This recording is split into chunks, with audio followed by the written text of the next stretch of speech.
A szenvedélyes naplóíró Mácsai István 1977-ben ezt jegyezte föl a naplójába.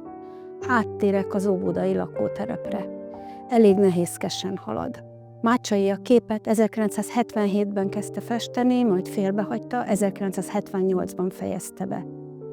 Még éppen elkészült a műcsarnokban rendezett életmű kiállítására, amely életének egyetlen, első és utolsó kritikai vesszőfutással végződő kiállítása volt.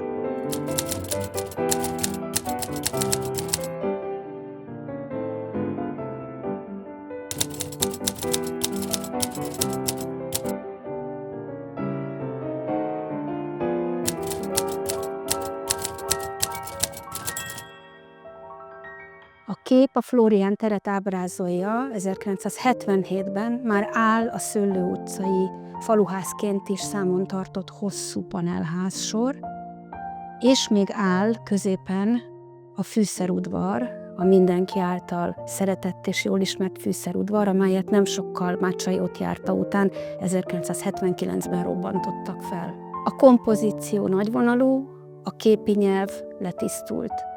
Ez Mácsai legerősebb munkáinak a jellemzője. A szűkszavú fogalmazású kép nem csak egy jelenetet rögzít, hanem el is hallgat körülötte sok mindent.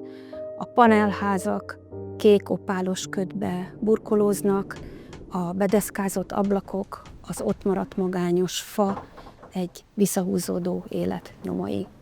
Nem jelenet, nem történet, hanem egyfajta visszafogott, tárgyilagos látomás.